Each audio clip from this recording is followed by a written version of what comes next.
study, one need to know. For that, we require basic formulation. The basic formulations require standard equation.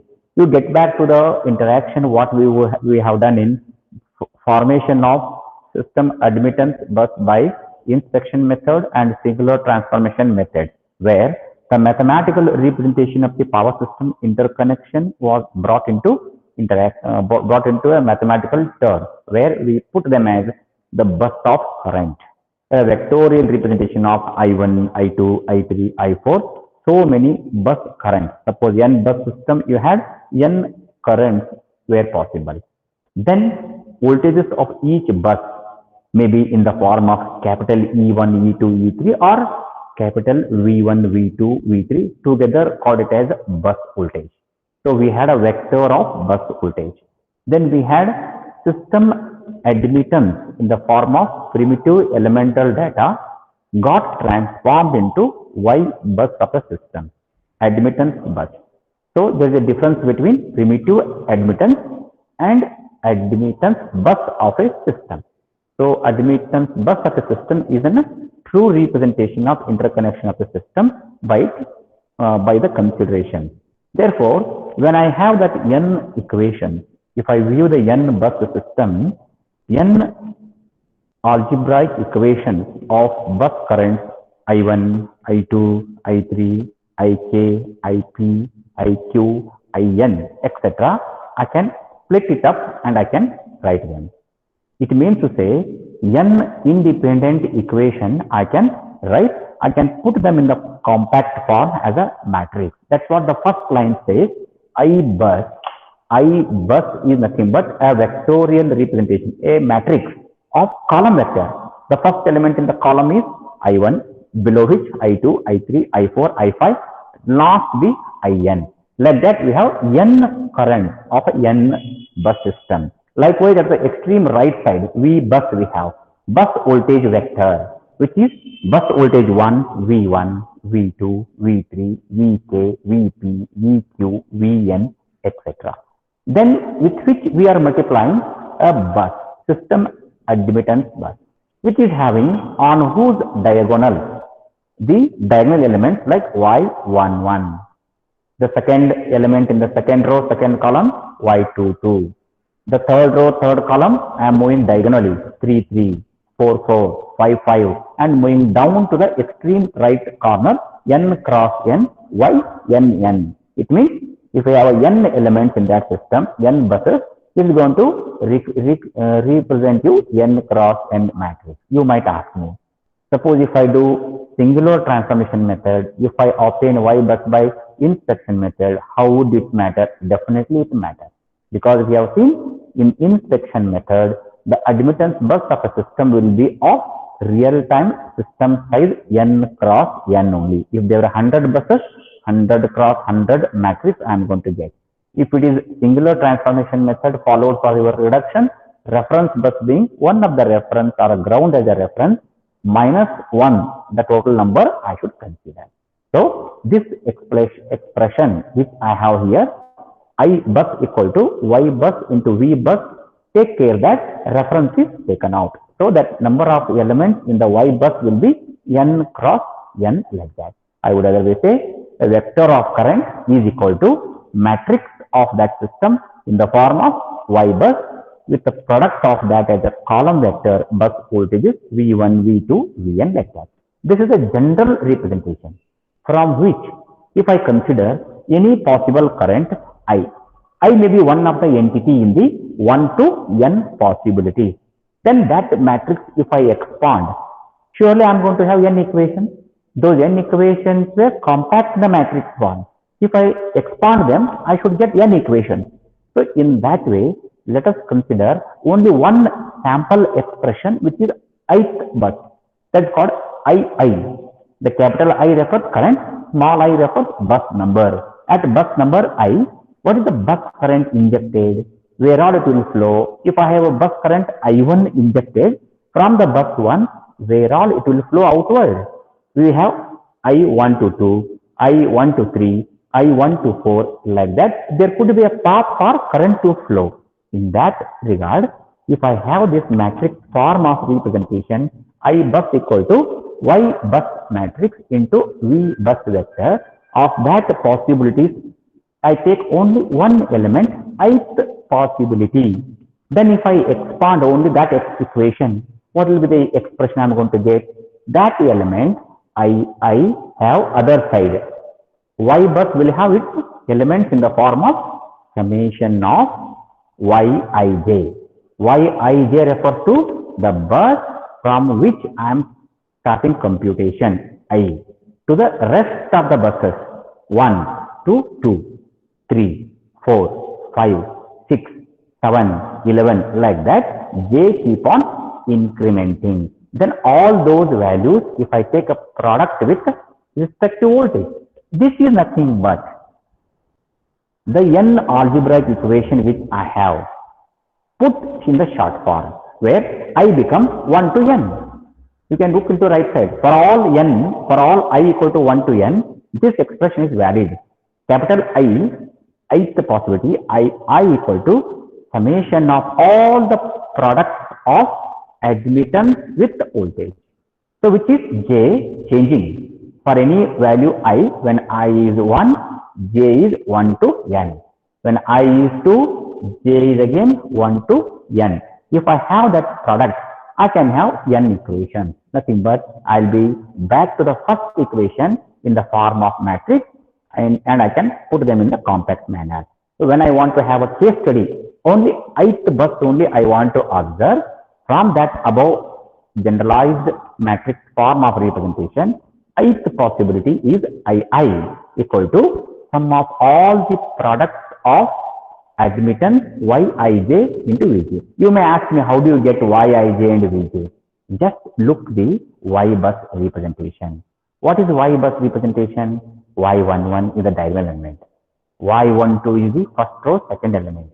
Y13 may be first row, third element. If you just expand first row, you will get number of admittances in the row-wise representation. Then I have second row, Y22 in the diagonal. Before that, Y21, Y22, Y23, Y24, 25, 26, 2k, 2n, like that. In the second row, third row, fourth row, respect to nth row. So we have n rows in the matrix, as well n columns in the matrix of Y bus. That particular one row you are considering, which row? Row number I. And column is shifted. When J is 1, ith row, J column, column number 1. Column number J equal to 2. You are moving laterally right side. It means to say the matrix Y bus is taken from Y bus, ith row only taken. In the row number I, you have several elements. So those elements are represented as capital Y, I, J, where I is respectively the one which you are considering. J is incremented. J equal to 1. That ith row, first column with the V1. With the J is 1, Vj is 1. When ith row, J is 2, second column, Y, I, 2 into V2. Like that, V3, V4, V5, all the n possibilities, if you multiply and get them added, you will come to know a KCL application. It's called KCL. The bus current at bus 1, suppose I is 1, injected at bus 1, where all it will flow? 1 to 2, 1 to 3, 1 to 4, 1 to 5, 1 to n. The right hand side, you are summing up all the outgoing currents from that bus. In that way, this expression stands as current at bus I. It is Yij, Vj, for all the j 1 to n, sum of these products. Summation j 1 to n, Yij, Vj is nothing but the current at ith bus. I may be anything like 1, 2, 3, 4, 5. You can see for all I equal to this. So this equation becomes very fundamental equation for me to proceed further. I have to take bus number 2, bus number 5, bus number 7 in the power system. Any bus I arbitrarily I am considering over here. When this ith bus is considered, look at the complex power. At bus I, Vi may be the voltage, I may be the current. What is that SI, complex power situation at that bus? Look at the equation. SI is equal to VI I conjugate. Like complex power equal to VI conjugate reference is taken. So I become my arbitrary observation. Nothing but bus number I is my focus point. Hence it becomes SI equal to VI. Product with I conjugate. You might ask me why you are taking conjugate. The conjugate is taken here to represent the complex power is a set of active and reactive power. When I separate them, the term with a cosine terms becomes active power. The term when I split it becomes sinusoidal terms with a J operator or a complex operator that naturally represents reactive power. Therefore, this complex power is nothing but active power and reactive power together. Hence, VI conjugate concept splits the power into active and reactive power in a very specific manner. Hence, it is referred. Then, in that regard, suppose ith bus is my point of observation. At ith bus, what is the complex power? You can look into that VI and represent the current of ith bus from the previous expression. So, I will be replacing II conjugate from the summation of product. So, sum of all the Yij into Vj for j equal to 1 to n and product with that Vi and take conjugate. So, if I take this conjugate and product of Vi, I will be replacing II basically. When I take a product and look into the particular observation, suppose what is Vi? Voltage of a ith bus in the system. So, what is the nature of the voltage over there? Voltage will be a complex term. Voltage is a vector with a magnitude V and an angle, the possible phase angle. What is the vector Vi? What is the angle? Let's say delta I. Like that we have n voltages, delta 1, delta 2, delta k, delta p and delta n may be the angles associated with that vector from its reference point. Likewise, let us accept arbitrarily a voltage at the bus which I am considering ith possess magnitude Vi and angle delta I. Then it is in the polar form Vi magnitude and angle delta I.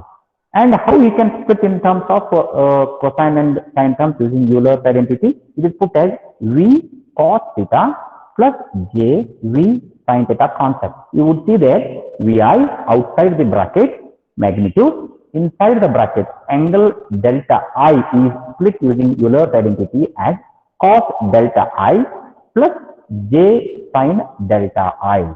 If I had Vi angle minus delta I would have had minus J sin there. If I have plus delta I plus J sin.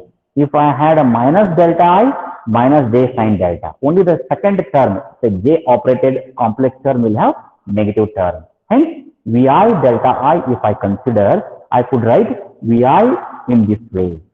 And as well see the next term, delta Ij. What is delta Ij? It is the angular difference between the vector of Vi, Vj. If I have number of buses in a system, V1, V2, V3, V4 may be the magnitude. Similarly, delta 1, delta 2, delta 3 may be the angles associated with the respective vector V1, V2, V3, etc. Then when I write delta Ij, it is the change in angle or angular difference between bus I, voltage V and angle delta I, and bus J, Vj and whose angle delta J. Then delta Ij is called as double subscript notation.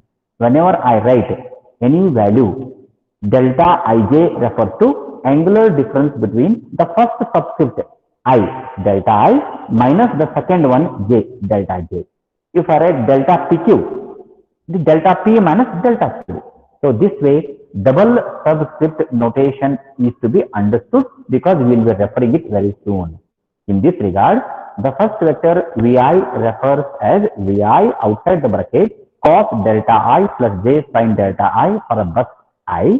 Then delta Ij similarly refers to a bus connected to I to the J having angular differences delta I and delta J. Respectively, voltage if I speak Vj and some angle with a delta J. So, and if it is a beginning, then we must know what are I'll be doing next. What is next I'll be doing. For the load flow study, there are four important points. The active power, reactive power, voltage magnitude and phase angle. Is the theta or delta over there. These are the four quantities which I will be trying to find out, missing out of them. Suppose it is a generator bus. At that bus, out of these four quantities, V, theta, P, Q, whatever I am pronouncing here, two of the quantities will be known to you, two more are unknown to you. Finding out those unknown is the task of load flow study for generator bus.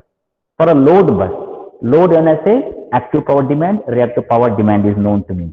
PQ are known to me, V and delta are unknown to me. To find out V delta or V theta is the task of load flow. Like that, I would like to project you V, theta, PQ are the four important terminologies which I will be using throughout the load flow study, whichever is the method I am using.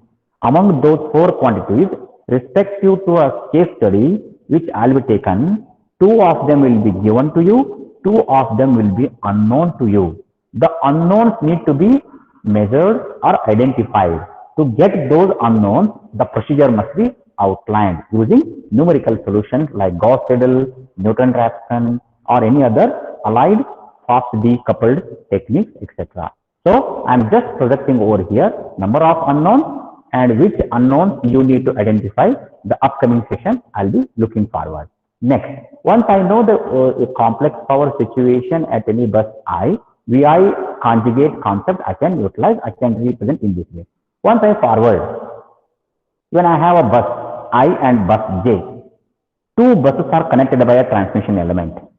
Let's say impedance is there with that, Z.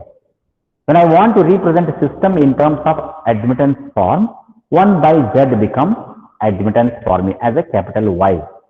When I have a bus I and J connected by a transmission line, it becomes very necessary for me to represent terminology like capital Y, I, J. It represents element between I and J. It is a elemental representation. There is a connectivity between bus I and J like Y, I, J. E is equal to what? G and B. What are these things? When I represent impedance, naturally I represent impedance by resistance part of the impedance and reactance part of the impedance. Like example, inductive R plus JXL when I represent, it becomes a Z. Impedance of an inductive branch is R plus JXL. Then what is that? Admittance of that 1 by R, 1 by Z if I write it. How do I write it? 1 divided by R plus JXL. I want to take that denominator to the numerator. I will rationalize it by complex conjugate multiplication. I will convert it with a calculation. It means I will be able to get admittance form of that in the complex notation having real term and J operated term. My conclusion over here is when I have an impedance, first term non-J refers to real term. The term which is with the J refers to reactive or a complex. Similar to that, in admittance notation, we will be having real and imaginary terms. The first term is G is called as the conductance of the admittance total. Conductance, and the second term is susceptance. It may be capacitive susceptance or inductive susceptance. Quite sure, transmission lines are inductive in nature. It must be inductive susceptance. How do you get this? If you take a Z, a value of Z 10 plus J 15. Take in the calculator 1 by 15 plus J 10, something like that. Take the answer. You will come to know the total value gets reflected to the numerator when you are working in the complex mode. That first term, which is called non-J, represents conductance part of your admittance. The second term, which is associated with a J, with a minus or with a plus, so that term is called as susceptance. So in this case, I am trying to highlight the first equation, admittance between two buses I and J, B, Y, I, J, which is represented as Gij, conductance part of the connected element, plus J times the complex value like your inductive or capacitive reactance, it becomes susceptance between I and J. This is the standard representation of admittance. No matter, you need not remember this. It's just if you know the impedance, 1 by impedance works definitely in this form. Try to know non-J, J term, that's enough. Non-J becomes real term, conductance. J operator term becomes the reactance, nothing but susceptance part of the admittance. Then, having known this, in the previous slide, complex power was just discussed. VI conjugate concept. There we used VI and we used the concept of II from the previous explanation. Then similarly, admittance between I and J is focused in this slide. Then IJ, Yij, and the representation of entire work in the form of yes, I is equal to sum of the products Vi magnitude, Vj magnitude with the cos delta Ij plus J sin delta Ij, and you can see that Yij conjugate became minus JDij. The first line, in this first line we have Yij, but here you have conjugate of this. The reactance term is plus, here is minus, it's called the conjugate. How do you get conjugate? You go back over here, you'll come to know what is complex conjugate here. Vi, II conjugate. You can see this. There is a term here. Vi is here, Vj is here, Yij is here, over which conjugate is there. And you see this conjugate. So, Vi is the magnitude, Vi, and Vj is the magnitude, Yij is the admittance whose conjugate is taken over here. Then Vi is represented as Vi cos delta I plus J sin delta I. Similarly, what is Vj? Vj is also voltage like Vi, which is Vj cos delta J plus J sin delta J. Nothing but like this Vi, Vj is also having a representation. One Vi representation in the complex form, Vj in the complex form, Yij in the complex form is used over here. Can you see this? Vi, this term. Vj, this term. You might ask me, where is delta I cos and sin? Where is delta J cos and sin? That is called mixed over here. How it is mixed? When I have two polar complex quantities multiplied. V1 angle delta 1, V2 delta 2. How do we do it?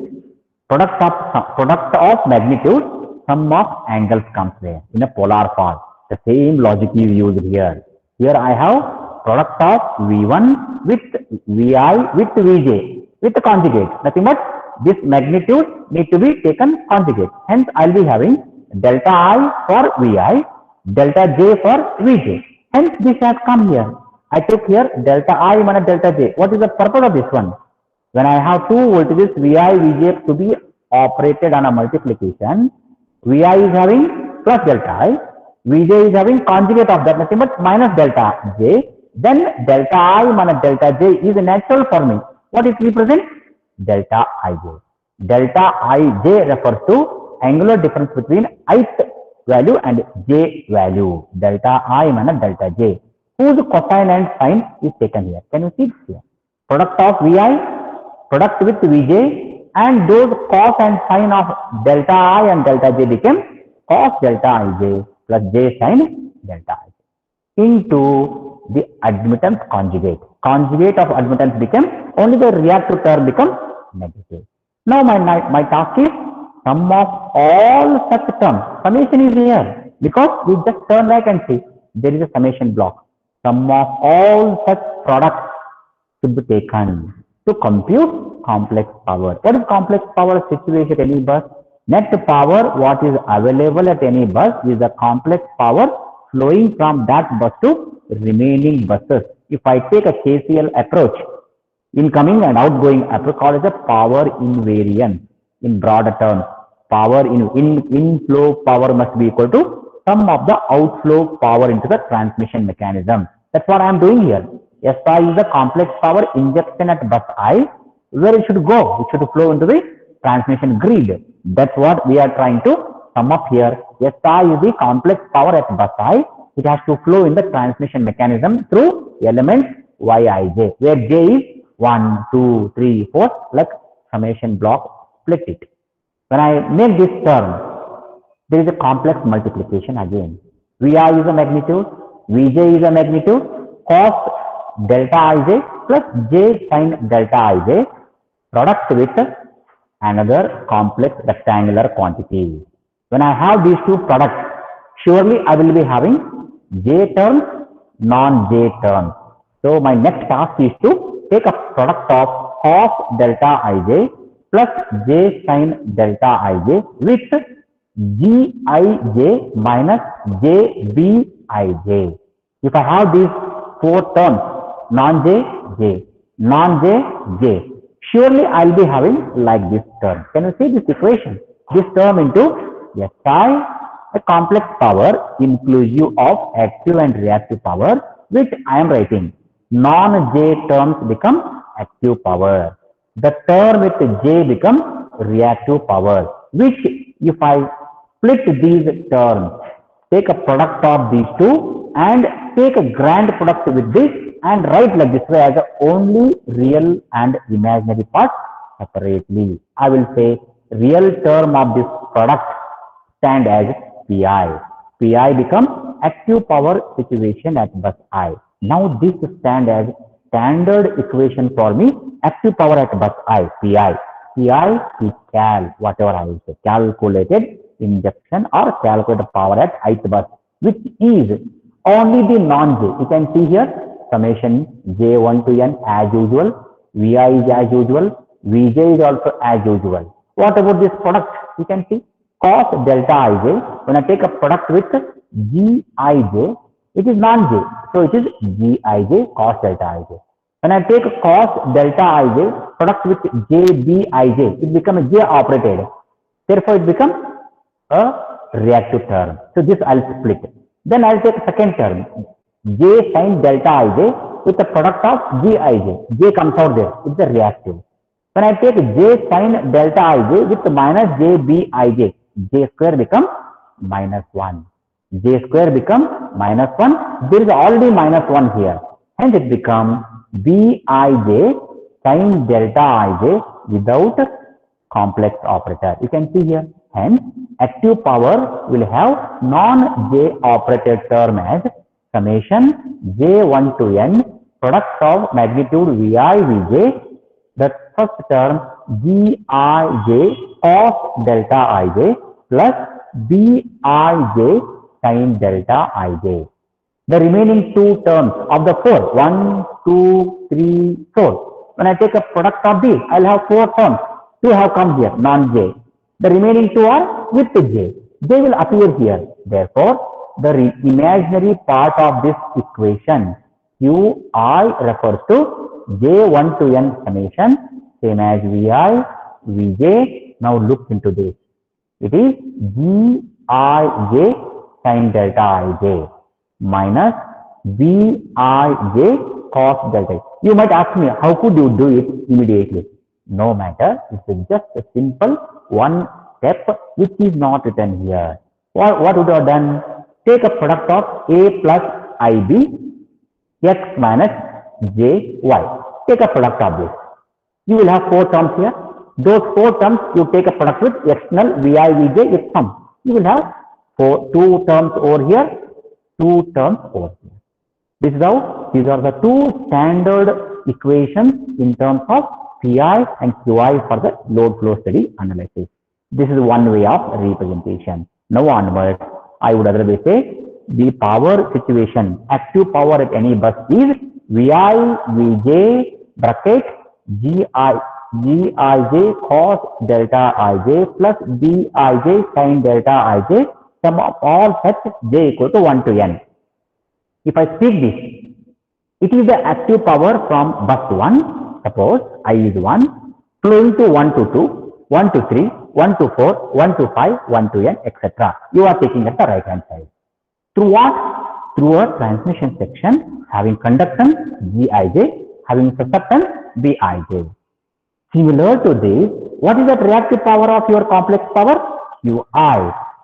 Qi at bus number 1 has to flow outward from bus 1 to rest of the buses, which is taken as summation J1 to N product voltage magnitude of the bus from where power flow starts to the bus where power flow ends, Vi to Vj, where J is 1, J is 2, J is 3. Each time, those many terms, suppose you have elements in the system, you have 100 elements. J can have 1 to 100. Definitely, V can be 1, J can be 1, 2, 3, 4, 5, 100. You will have 100 such sum added 1 plus, next plus, next plus, like terms in the expression. So, that number of elements means destination buses J. That many products you are able to take with the Vi. Likewise, I is one of the bus. I may be one of the bus from N available. So I can have I equal to 1 P1 P1 Q1 calculation. I equal to 2 P2 Q2 calculation. Likewise, I can be N. Similarly, J can be 1 to N. So this is to represent a grand equation which would help us to compute active and reactive power situation at any bus I. This is one way of representation in terms of rectangular form of representation. Can you see over here? Gij, Bij, one is with non-J, second with J. Nothing but when the word J is pronounced, it is a rectangular form of representation. Other way we can do by polar representation, where angle and magnitude appear. Can you see over here? As admittance Yij is also equal to Yij magnitude and angle theta ij. Suppose you look at the first heading here, Yij equal to Gij plus Jbij. J witness you as a rectangular. I don't want to use rectangle. I want to write a polar. What do you do? G square plus B square, which is become under the root a magnitude, which is your capital Yij in the magnitude form. Double bar between which we have Yij. Nothing but it is a square Gij square plus J gone, Bij square under the root become magnitude. And angle bracket theta ij. What is theta ij? Tan inverse of reactive divided by non-reactive. Tan inverse of Bij divided by Gij becomes theta ij. Nothing but by having calculator with you, you can convert rectangular to polar, having its magnitude and angle associated. If I have elemental representation, which is admittance in the form of polar, how I should do it? Look into this. Again, we can write complex power SI, which we begun Vi angle delta I. Can you see here? Angle delta I, Vi angle delta I represent polar form of a vector representation. Vi is of magnitude, delta I is its associated angle. Sum of such with Yij. What is this Yij? Admittance of the element between I and J, angle theta ij with a conjugate. Because of conjugate over there, SI equal to Vi conjugate, we got it complement. Hence it is minus of theta ij. You can see here. Similarly, we had a voltage of jth bus, Vj, magnitude minus K, because we had a conjugate of vector. So all the representation, Vi with the delta I in polar, Yij with the theta ij, polar, Vj with the delta j, polar. I have a polar magnitude. If I take a product, can you see over here? Take a product and make them with cosine and sine approach. When I have this angle bracket, angle and theta, cos of the magnitude plus j sine of magnitude. Likewise, the first part of the product SI with the cosine term of which works as Pi. Active power from this complex power SI is Vi as usual. Angle is taken inside. Summation J1 to N. Yij as usual. Vj brought here and product of magnitude and sum of angles should go in polar product. Then I will be having the first part of the active term is cosine operated, reactive term is sine operated. Can you see over here?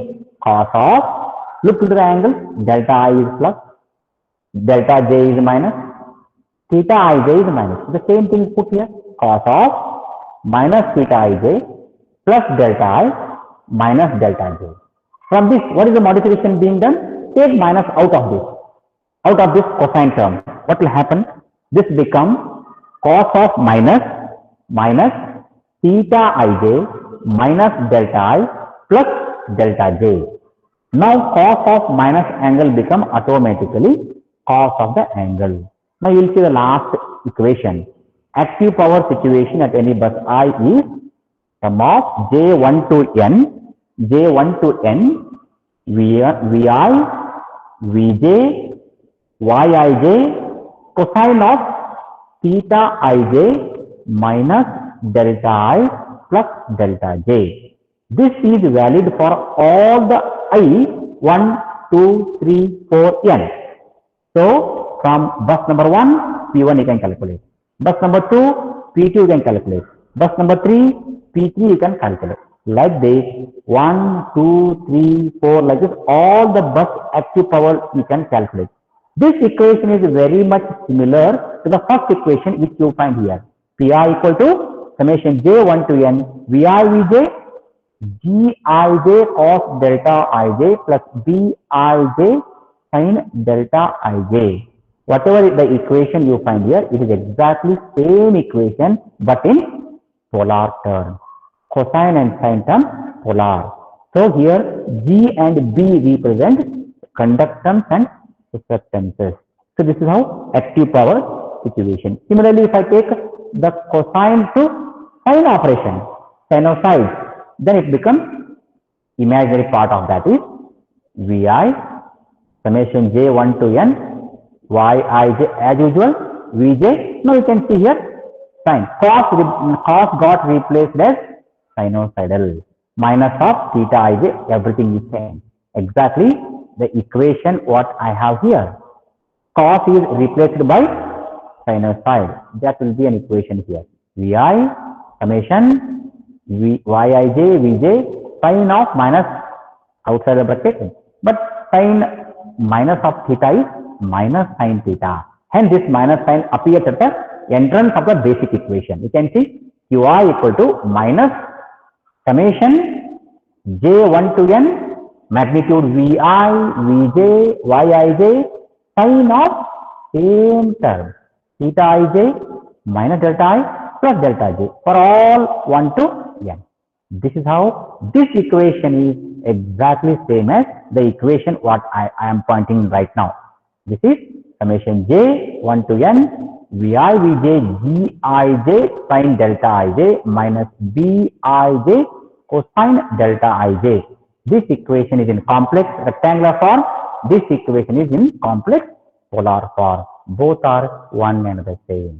So these two equations serve as basic load flow equations. Among the four quantities P, Q, V, delta or theta, these are the two basic equations. Repeatedly we need to solve them. Okay? Therefore, these two must be considered as basic power flow equations. Hence, if I understand these basic equations, what are those two left? Voltages, angle theta or angle delta or theta left off. So those two I need to consider. You may have a question. Obtain basic power flow equations. Then you need to derive this format, either in rectangular format or in polar format. For a n bus system, we have from the fundamental, we have these equations, and it could get convinced to this way, and PQ, PI and QI are like this, or they are also in this format like that. Then once I have these forms available, because these references are taken from text 1 as well as references, you will find these things very similar in textbook also. And I will be sharing these PowerPoint slides with you so that there will not be any confusion what I am referring, what you are going to get one and the same. So there will not be any worry. Once we know two basic power flow equations, Pi, Qi, my next task starts. Understanding some more prerequisites. Among the four quantities P, Q, V, delta, which I am speaking, depending upon that, the study of given power system changes. As we know, power system is a heterogeneous interconnection of generator, transmission line, transformer, switchgear, etc. The classification of individual buses should go because I have to solve for the unknown. Among the P, Q, V, delta, I have to find out 2. Out of the 4, 2 will be given to you, known to you, 2 will be unknown to you. Pertaining to the type of consideration, if it is a generator bus, which of the 4 are known to you, rest 2 you have to find out what method you should apply. For a slack or reference bus in the system, which of the 4 are known to you, rest how you need to calculate. If it is a load bus, if it is a voltage controlled compensating bus, what are those out of the 4 known to you, rest how you need to calculate. Then we need to understand. For that, the best understanding is classification of buses for load flow study. This could be a one general question every time. Explain and obtain or explain how buses are classified for the load flow study in the power system. In the power system, buses are classified into 4 types. Some book classify as 3, some book explicitly classify it as 4. No matter 3 or 4, let us see one by one. The buses are classified into 4 as per the presentation which I have prepared over here. The first type of classification is slack bus or reference bus of the system. What is the need of this? What are the 4 quantities which we are trying to discuss, among which 2 are known, which 2 are not known, we need to understand. Slack bus of a given power system is a reference bus. Because when you want to start a nodal analysis of a particular power system problem to find out the unknown voltages, which we call as a nodal variable, you need to have one reference datum, then only with respect to datum, other measurements, calculation stand valid. Hence, reference is required. In that purview, slack bus or a reference bus, some book refer swing bus, nothing but a reference bus in the power system which is assumed to have enormous active power and reactive power pumping ability. At that bus, voltage and angle V and angle theta or delta are known. Among the 4 quantities, P, Q, V, delta or theta, P and Q are unknown, assumed to be enormous in capacity, infinite. The 2 known quantities are voltage magnitude and angle of that, must be known to me. Then what must be the slack bus? Slack bus is a generator. Among the generators possible in the power system, usually biggest capacity generator is considered as a reference bus. Why it is considered biggest only? Because it should possess very large P and Q ability, and it should be able to maintain terminal voltage V constant and angle V constant. To keep V and delta constant, it should have a possible ability to pump active and reactive power to the grid. Hence, among the 4 quantities P, Q, V, delta, V and delta at slack bus are known. P and Q we have to find out. That's our task of load flow study. Now coming to the mathematical preliminary. Why slack bus concept has come into picture? Is there any real-time slack bus in the power system? Definitely, in the real-time power system, what the interconnected, integrated power system we have, there is no slack bus at all. Slack bus is a mathematical requirement to solve differential equations. The integration of these resources into the power system and transforming the relationship into mathematical term, it gets represented as a differential equation. To solve those differential equations, we need to have some initial conditions. Those initial conditions are mathematical requirement to solve the problem. So those initial conditions are electrically transformed as the representation as a slack bus. Among the 4 unknowns at that location, 2 be known, voltage and angle, rest to be floating, to whom I have to find out. Hence, this is a mathematical prerequisite of numerical solution. In real time, there is no generator which is put with the title slack bus alone. They are generators only. This is just for the mathematical proof. Slack bus is referred, which stand as reference to every measurement what one would take on that power system. Hence, for the reference viewpoint, one of the generators is pulled down as a slack bus. That's all. It's a generator only. And it is supposed to have V and angle theta constant and active and reactive power ability tremendous and infinite. If I characterize these things, V and delta are the two known quantities at slack bus. P and Q are the two unknown quantities at slack bus. One need to find out by the load flow study procedure. That's all at the slack bus. Then moves the next bus, PV node or a PV bus. As the name says, PV, active power voltage. PV refers to active power voltage. So this refers to a generator bus only.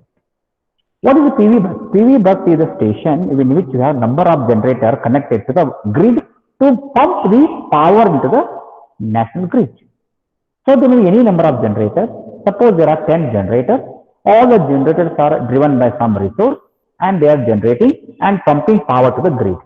Then those generators are supposed to have, out of the four possibilities, P, Q, V, delta, 2, which is its capacity P, active power delivery capacity must be known to us. And at what voltage it is going to work or inject the power, voltage must be known. PV, hence we say PV bus means generator bus, which is having two known quantities. P is known, its capacity is known. Voltage is known, at what voltage it should work. What are unknown then? Reactive power Q and phase angle delta or power factor angle delta are the two unknowns. Therefore, load flow study at PV bus refers to understanding the known things. The known things are capacity limitation of a generator P and terminal consideration, what it should sustain, what it should maintain, V. Remaining are the ones to calculate, which are unknown, to find out the reactive power ability of the machine and its phase angle associated as a task of load flow computation at PV bus. So I characterize again, PV bus is a generator bus. At that bus, P and V are known to us, Q and delta are unknown to us. Finding out of those Q and delta is a load flow study at PV bus. That's enough. Next, moving to another category, PQ nodes or PQ buses. As the name says, PQ. What is P? Active power. What is Q? Reactive power. Where do you find these two quantities mentioned? Yes, exactly at a load. At a load, we have so much of megawatt and so much of megavolt ampere load. It means to say, load bus is also known as PQ bus. At that bus, active power and reactive power demands are mentioned. But the remaining two quantities are what? P, Q, V, delta. Voltage and angles are not mentioned, not known. Finding out of those two is the work at load bus. Among the four, the unknowns are V and delta. So finding out of V and delta or V and theta is the process of load flow study pertaining to load bus. Therefore, we must be very careful. PQ, when I pronounce PQ bus, PQ are known to me. The remaining which unknowns are V and delta. I have to find out. The procedure followed, technique adopted, nothing but study of load flow at load bus. The next classification works out as voltage controlled bus. Can you see that? I have used some other presentation from the references. Voltage controlled bus. What is voltage controlled bus? Think that in a power system we have generator, we have transmission mechanism, and we have load. As long as I am able to produce megawatt and megavolt ampere reactive and pump to the grid and meet the end user satisfaction, certainly good, able to meet the requirement, my system will be in a balanced condition, perfectly operating. Suppose the reactive power demand is increasing. I would rather say you are not able to maintain the voltage profile of the load side constant. The load bus should have a certain voltage, 1 pu, say 440 volt, 765 kV, something like that. Some voltage I use as a permit, 1 pu is your requirement. If you are not able to maintain 1 pu voltage at the load side and meeting the P and Q demand, it is falling down. Voltage is falling down gradually, floating, flickering. It's called as instability at that time. Why that voltage is not being maintained constant? It's because the reactive power demand in the system is not addressed properly. It means to say there might be a deficiency of reactive power generation in the system. Because of deficiency of reactive power, the system voltage at the particular bus is not being held constant. Then what you get from this? You need to maintain the voltage constant. It's a requirement. All the electrical equipments and components are supposed to perform fine, excellent duty, provided they work at specified working voltage range. Any voltage range going beyond that, definitely that equipment is not going to perform well. It's going to malfunction. Suppose whose data you are referring for any decision taking activity, your decision may go wrong. Your errors on whose correction into the system may protrude wrongly. System may go adverse. In that regard, voltage is a serious matter. I must maintain voltage to the specified value to the good extent. Then how do you control the voltage? The controlling up of voltage is because of reactive power deficiency only. Then you must inject artificially a reactive power to the certain point of a power system. Maybe you are trying to install capacitor bank. You are trying to use power factor compensating devices like a fact controller, flexible AC transmission mechanism devices. So those devices will add or remove capacitor, inductor in an appropriate manner so that required adequate reactive power need and necessities fulfilled by that substitution at location. That kind of controlling position, a terminal where you have reactive power banks are maintained, switching operation of those things will make required reactive power lag, deficiency fulfilled.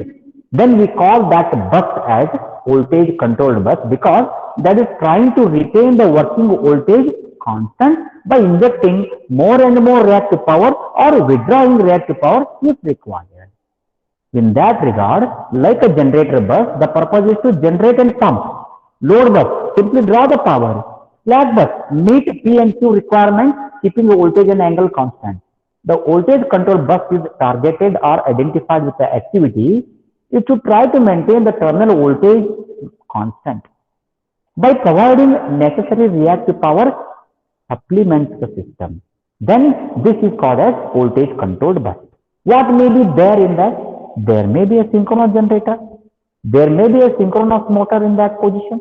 There may be a capacitor bank or reactor which will get switched appropriately to see to it system reactive power need and necessities are addressed. It may be power factor. If I view it in a power factor term, lagging power factor may be the reason with which highly reactance is noticed. Because of it, you have to correct the reactance. You are correcting by compensating it by capacitor or making it over-excited, under-excited synchronous machine. So-called compensation is adopted at that bus or at that location that we considered as voltage controlled bus. The prime task of that bus is to see to that suitable reactive power is maintained, managed such that voltage is maintained at the constant. For that, a small example is taken there.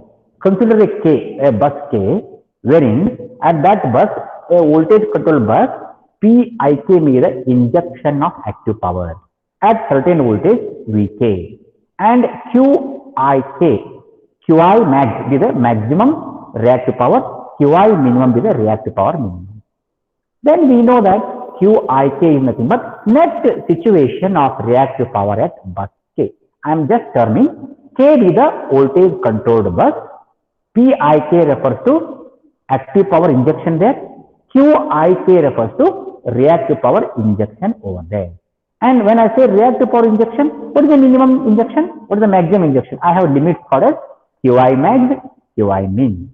Then I know. We'll not worry about that AK. We'll come to the next line. We know the current at bus K, like your II. In the previous slide we have seen current at ith bus we have seen. Similarly, current at bus K, Ik is equal to product of admittance Ykm with Vm, where m is your incremental operator. M equal to 1 to n summation. So these terms, nothing but one of the equation from the matrix I bus equal to Y bus into V bus. From that, I took ith row in the previous interaction. Now I am taking kth row number k of current I am taking out. This represents me the current injected by the voltage controlled bus to the system, which nothing but at that bus what I am injecting? Active power Pik, reactive power Jik. You may ask why Ik is referred here? No, it is just an indicator. Pk, Qk I can refer because this author has referred as P injection, Pi, active power injection at the bus K, Qi, reactive power injection at K. Hence I took it as study material for my presentation. Therefore, Pk plus Jqk is the complex power situation at voltage controlled bus K, which is equal to, look at the RHS side, Vk I conjugate. Let Vi conjugate I refer. What is Vi conjugate? It is a complex power composed of active and reactive power, which is witnessed you. Pik is active power, Jqik is the reactive power, which is the separation which we did. Otherwise, Vi conjugate should say is the complex power. Now, suppose if I have bus number I and J connected by an element Yij, you can see that denoting Yij as magnitude Yij and angle theta Ij for element between bus I and J. Let us assume bus I is having Vi voltage and delta I as an angle. You can see arbitrarily book to book various nomenclatures are mentioned. Vi, Vk, Vp, Vq, like that. You will be able to understand these notations, preliminaries we call them as. Easily you must grab first, you must try to reveal why it is used. Then you will be able to grab the content, what is being actually projected. So, Yij refers to an element which is imagined between bus I and J, having a magnitude of the admittance Yij and angle possible from that is theta Ij. Similarly, Vi being voltage magnitude, which I don't know, but I can give it as a preliminary Vi and angle delta I. Then I represent the active and reactive power injections done by voltage controlled bus can be given as Pi plus Jqik equal to, look into the same equation, Vi conjugate is referred. When Vi conjugate is referred, Vk delta K, like Vi delta I, Vk delta K. Summation, m equal to 1 to n, all the products, Ykm, Vm. What is Vm? Vm is a bus voltage. And we have angle of that is delta m. Delta m minus, and Ykm is the admittance, which is theta km minus, because it is a conjugate of the current. When I take a conjugate, Ykm will become a conjugate, Vm become a conjugate, the angle gets negative. Hence it is theta km is negative and delta m is negative inside the angle bracket. When I take the product, let's see the simplification. It became Qik. Reactive power injected at voltage controlled bus Qik become magnitude Vk, sum of all the products m1 to n, such Vm, Ykm, can you see here? Sinusoid is referred. What the sinusoid represents? reactive term of the product. Previous slide we have referred. What is Pi, Qi in the basic load flow equation? When cosine comes, active power term.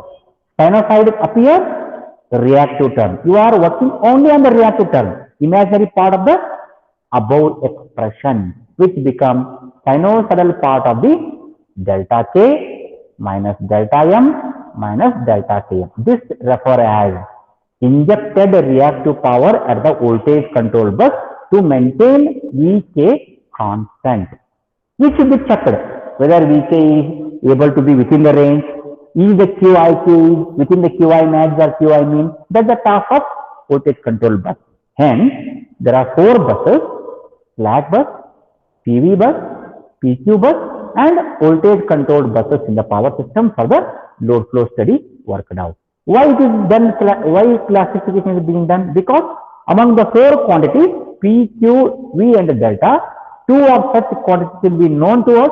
2 of remaining will not be known to us. Finding out of those 2 unknown is the task of load flow. Hence, to calculate those unknowns specific to a type of classification, we should have mathematical work for that. Hence, it is being classified and worked out. Now, I summarize this. Among the buses, slack bus, specified things are voltage magnitude and phase angle. V and delta is known to me. What should be computed?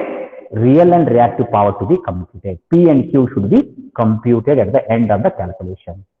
At generator bus or voltage control bus, whatever is that, it's the generator only.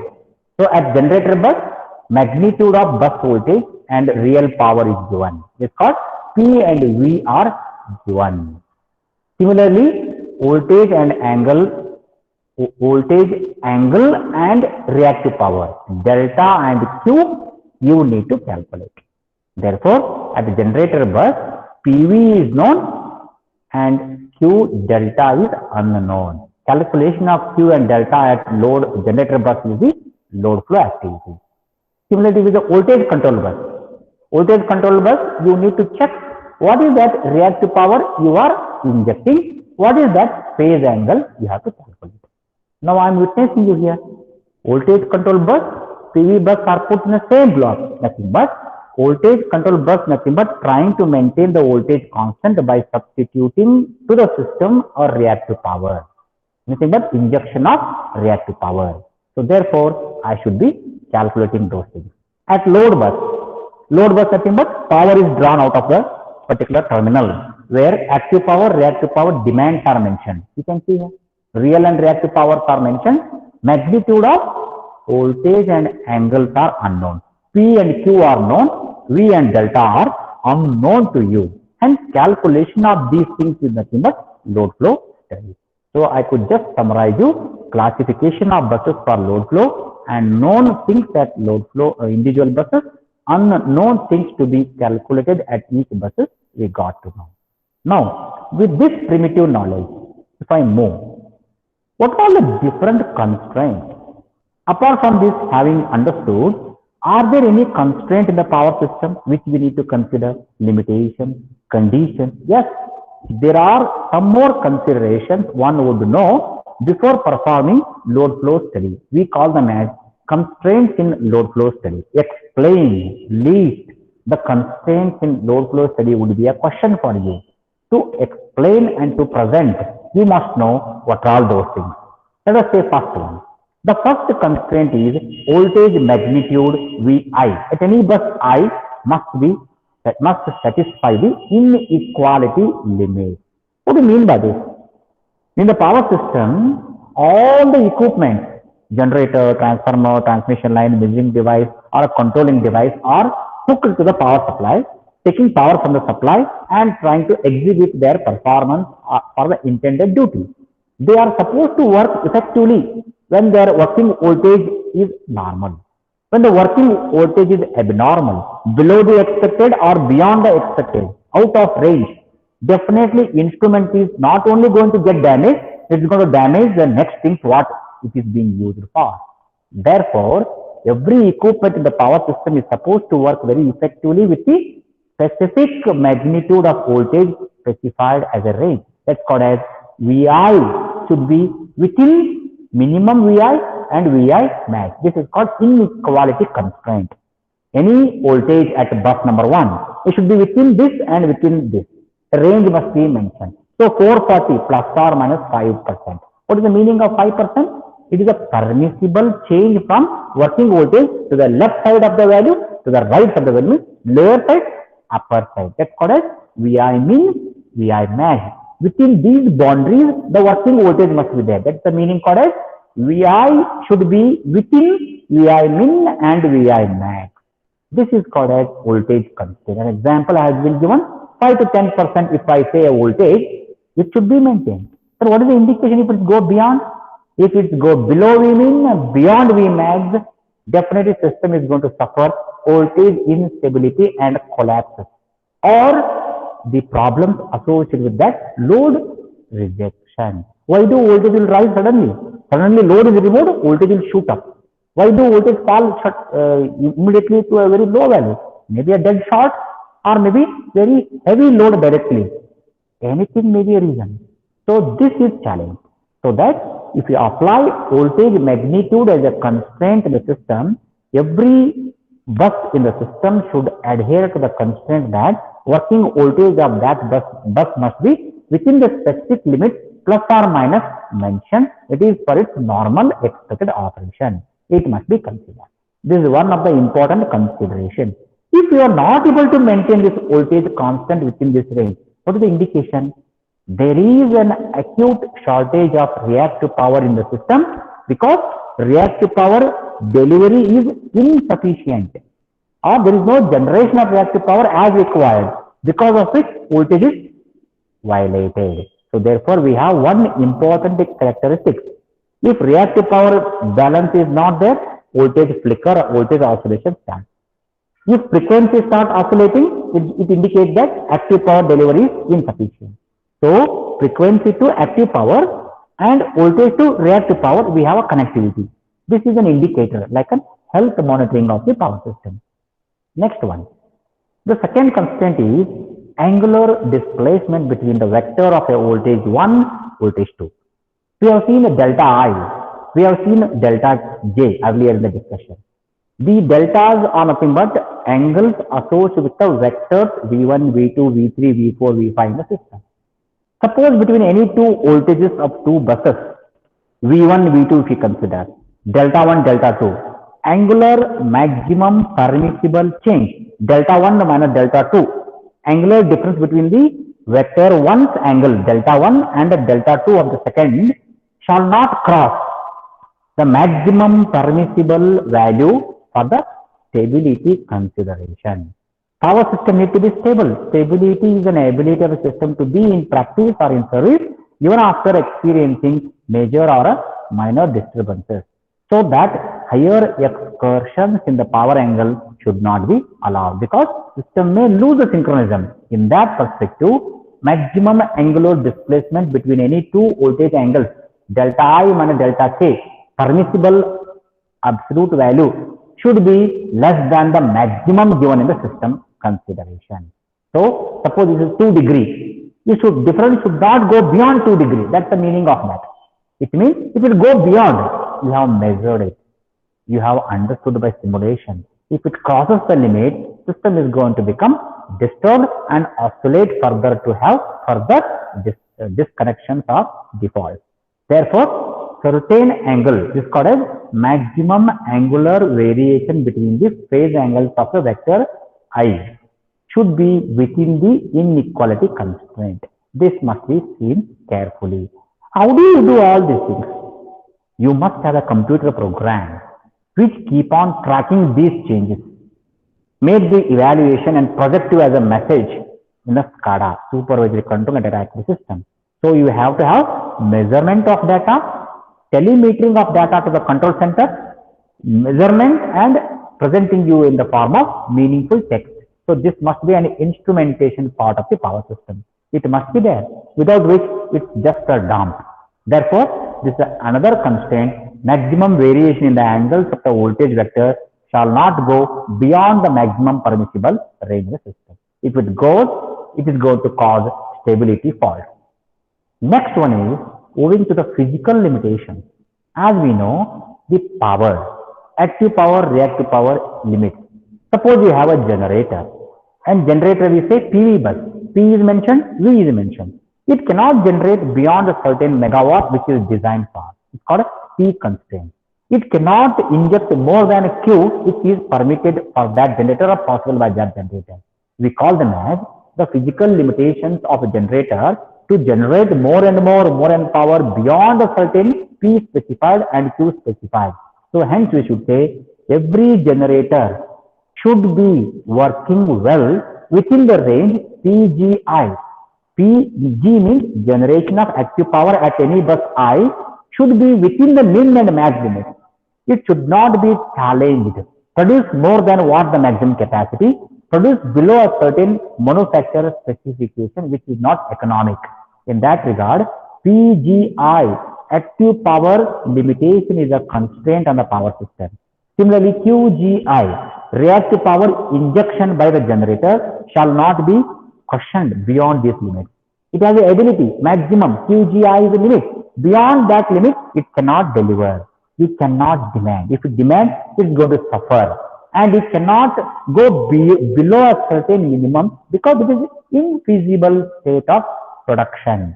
In that way, physical constraint of active power, reactive power need to be seen where you are not going to load beyond them. So this is another constraint one would see.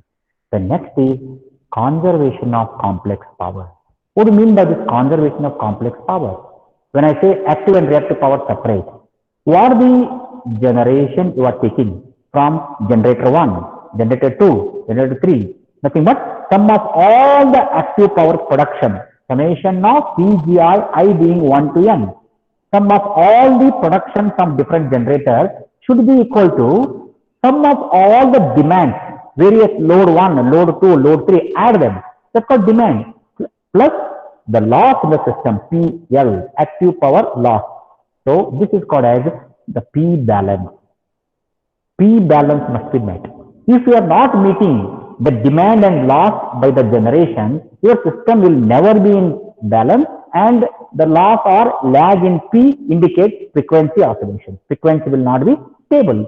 Therefore, you should have active power balance in the system. By this way, net generation must be equal to net demand and loss.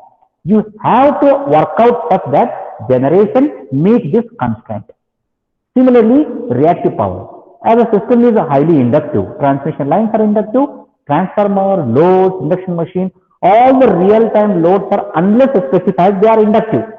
Therefore, they draw reactive power from the system. If you are not able to meet the reactive power requirements of those equipment, definitely system voltage cannot be maintained at the specified voltage. Therefore, reactive power balance is also very important like active power balance. Net injection of reactive power from the system perspective, QG1, QG2, QG3, by generator, by compensating device, whatever is that, entire reactive power injection at least is equal to demand of reactive power and loss of reactive power. If this balance is maintained, system is in stable operation. Therefore, these are the few constraints which one need to see to that those respective constraints will challenge you when you go out of box limitation. If they are maintained well within the range, then system will be in place, system will be appropriate to work with your requirement. It can cope up to a demand what you find. So this is one of the important questions you can see. Some more points also you can find in the books also. So this is how constraints are put into.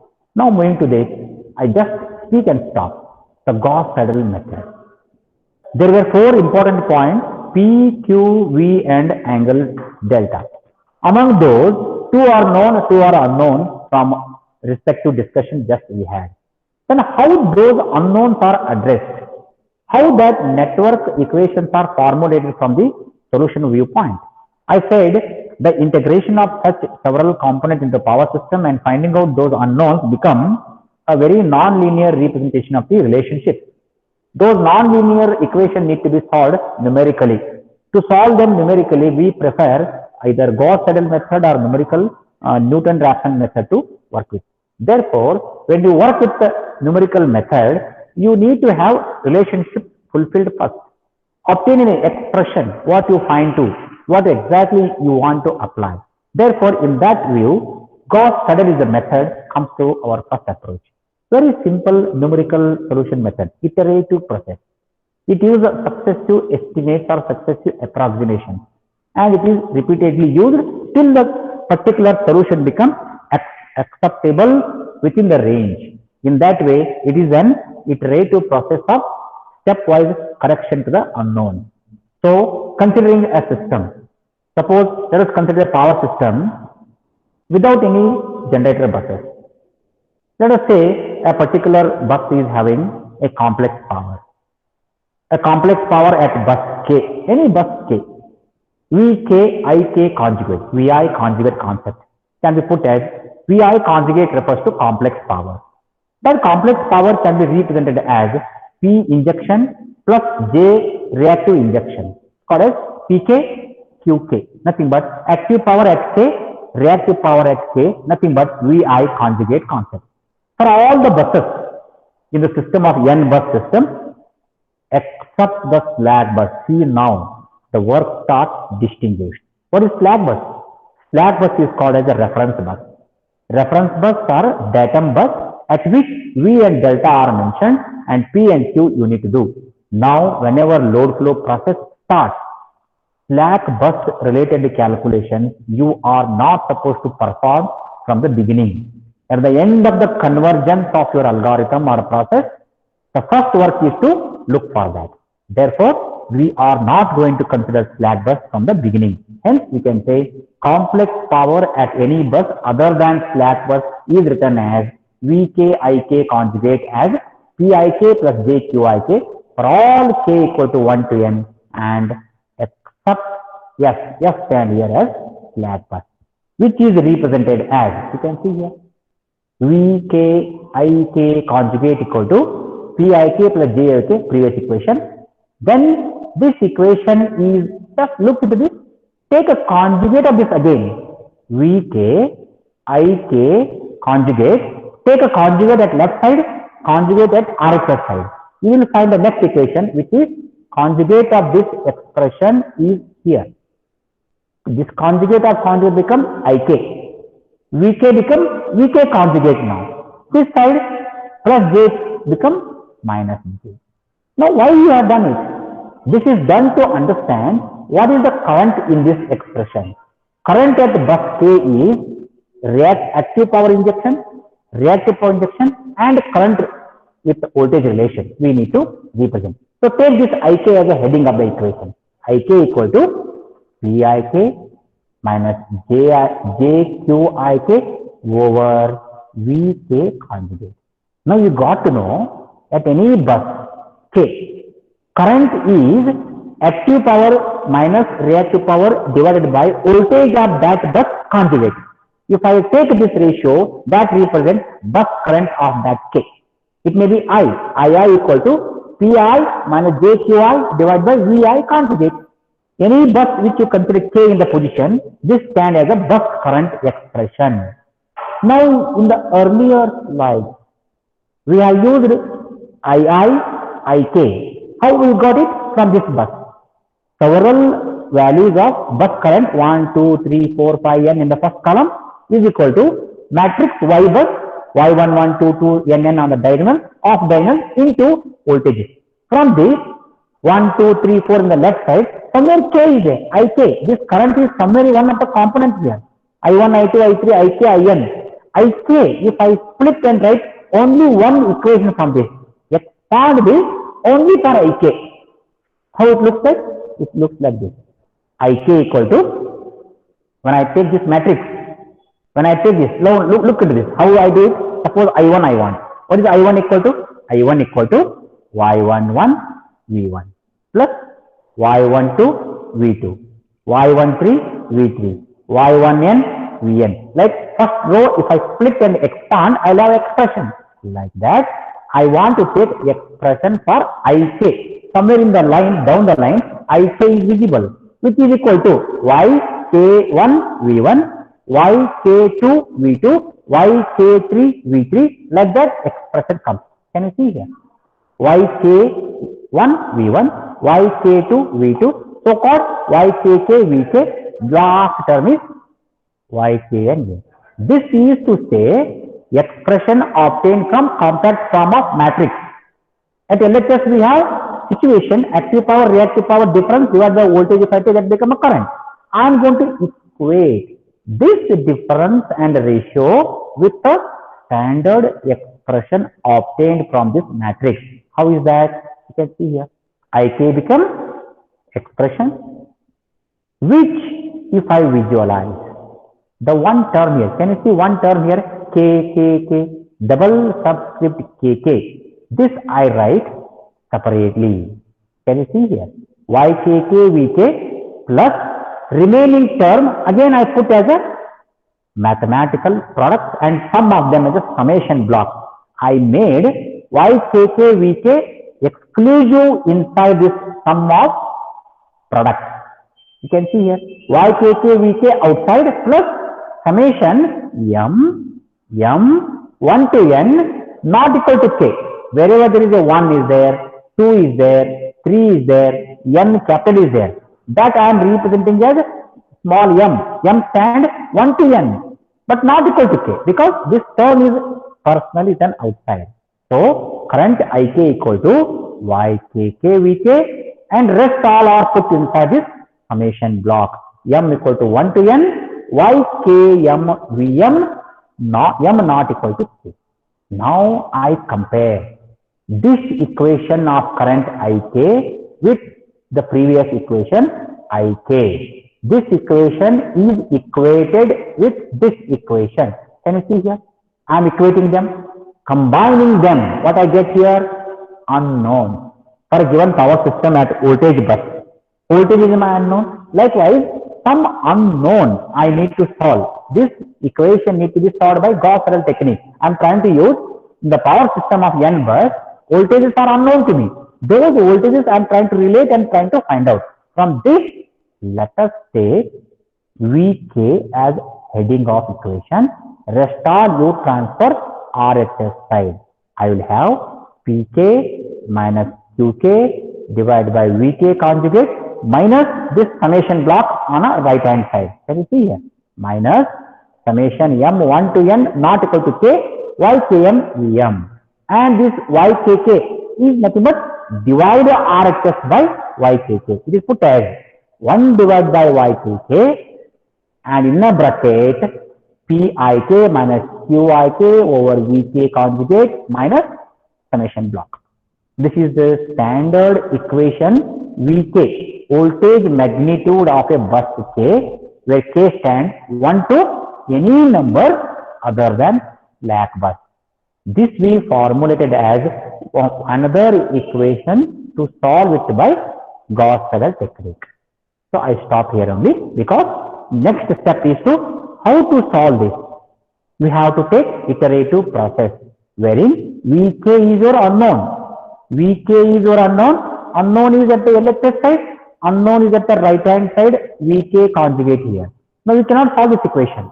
You require a situation to solve by numerical substitution. Hence, Gauss-Seidel technique is used here. It is going to witness you. Vk is your unknown. You want to calculate the voltage of a kth bus. As well, Vk conjugate is here. And so many Vms are here without k. Unknown 1, 2, 3, 4 voltages are there. How do you solve this equation? So to solve this, we have to use numerical approach, which is Gauss-Seidel approach is preferred. So therefore, I stop at this point. In the next class, we go ahead with a further interaction. Okay, this is the point of devising ourselves the need of Gauss-Seidel technique to solve these complex non-linear equations. We stop at this point. Okay.